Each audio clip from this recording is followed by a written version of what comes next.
Hey everyone, welcome back to another video. So Bungie is just rolling out constant posts about changes that we are going to see in Lightfall.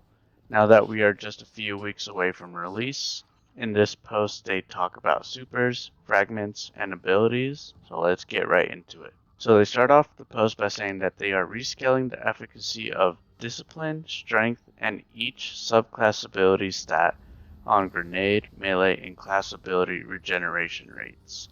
In general, the regeneration rate provided by a tier 10 stat is now roughly equivalent to a tier 8 in the previous system. Each stat tier now provides a more consistent gain in cooldown reduction rather than spiking heavily at lower tiers. Next, they show us a list of all the mods we will be able to use together now that they are removing elemental affinity from armor and mods and increasing the mod slots on legendary armor from 2 to 3. They are also going to be changing the cost of applying these mods to your armor, which is mostly reduced, so now we will have more options to mix and match all these mods together. The mods include Bomber, Outreach, Impact Induction, Utility Kickstart, Melee Kickstart, Grenade Kickstart, Invigoration, Insulation, Innervation, Hands-On, Ashes to Assets, and Dynamo. They end this section off by saying that in the coming seasons they will continue to tune the greater ability energy economy along with updates to specific ability potency to make them feel more powerful. Next, they talk about changing the base cooldowns of some grenade cooldowns of some grenade, melee, and class abilities, but that the full patch notes will be released with Lightfall. As a preview though, they do say that they are reverting the current change they implemented to the dodge class ability, as their cooldown under the new stat scaling system is in a good place. Marksman's dodge base cooldown is being reduced from 34 seconds to 29. Gambler's dodge base cooldown is being reduced from 46 seconds to 38. Next, they talk about orb generation of supers in the game, but they also say that roaming supers have not been used as much as the one-off supers ever since the rework of the 3.0 light subclasses. They say this is due to how the neutral game options from the 3.0 reworks has grown more capable of clearing groups of enemies with subclass 3.0 keywords. They say that they are currently working on a way to address this problem, but as a first step, roaming supers can now create 7 orbs of power instead of 5 as a maximum. One-off supers will now only create 5 orbs of power instead of 7 as a maximum. The only supers that do not get affected by the one-off super orbs of power generation change are Well of Radiance, Word of Dawn, and Shadow Shot variants. They also are changing 3 supers that have the longest cooldown tier by 1 tier, making them come up more often. Hammer of Soul, Daybreak, and Spectral Blades will get their base cooldown reduced from 10 minutes and 25 seconds to 9 minutes and 16 seconds. Next, we talk about ability-specific tuning changes coming with Lightfall. First up is Ward of Dawn. Ward of Dawn maximum health reduced from 13,500 health to 8,000. Damage dealt to the ward by PvE combatants has been reduced to compensate. In general, Ward of Dawn's effective health in PvE should not meaningfully change.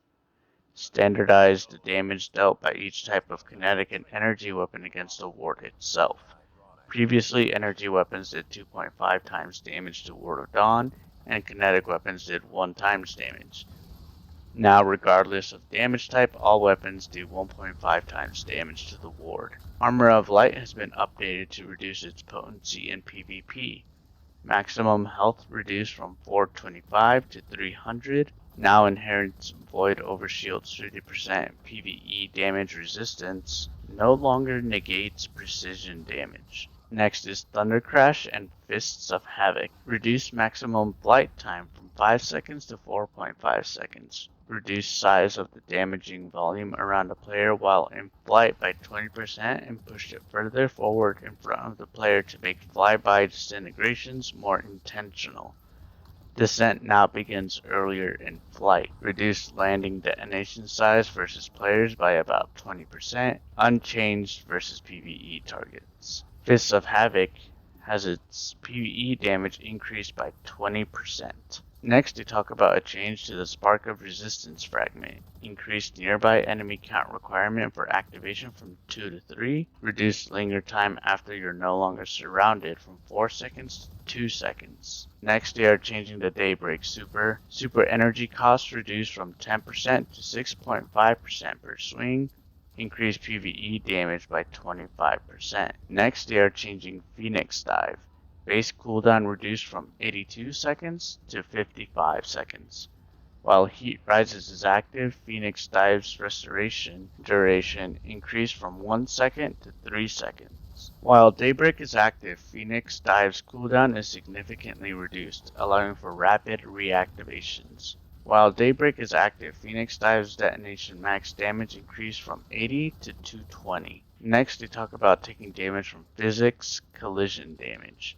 They say that starting in Lightfall, we will no longer be able to die from taking collision damage except for falling damage.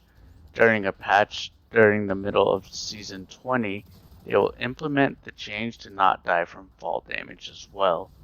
Instead, we will be left at 1 HP when taking collision damage. And finally, they talk about new fragments to the light subclasses, and updating a handful of fragments on Solar and Void to tie in to the new subclass pickups that are known as Void Breaches and Fire Sprites. For Arc, Spark of Instinct is new. When critically wounded, taking damage from nearby enemies emits a burst of damaging arc energy that jolts targets. Spark of Haste, which is new. You have greatly increased resilience, recovery, and mobility while sprinting. For Solar, Fire Sprite, which is the new subclass pickup. Fire Sprites are created by a suite of new and existing solar fragments and grant grenade energy on pickup. Ember of Mercy, which is new. When you revive an ally, you and other nearby allies gain restoration. Picking up a Fire Sprite grants restoration. Ember of Resolve, which is new.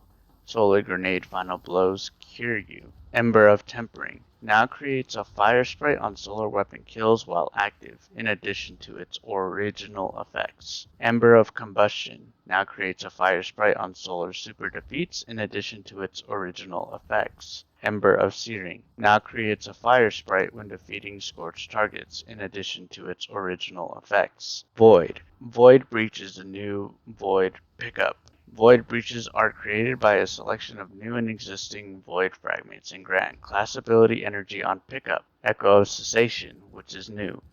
Finisher Final Blows create a burst of void damage that causes nearby enemies to become volatile. Defeating volatile targets creates a Void Breach. Echo of Vigilance, which is new. Defeating a target when your shields are depleted grants you a temporary void overshield. Echo of Domineering now creates a Void Breach when defeating suppressed targets, in addition to its original effects. Echo of Harvest now creates a Void Breach when defeating weakened targets with precision damage, in addition to its original effects. Echo of Starvation now grants Devour on picking up a Void Breach, in addition to its original effects. Those are all the changes, and there are some nerfs in here, like the tier 10 stat cooldowns being reduced to the tier 8 times, but overall these are some interesting changes. Looking forward to see the new subclass pickups in the game and how they can influence builds in the game. Let me know what you guys think, and remember to like and subscribe, and I will see you guys in the next video.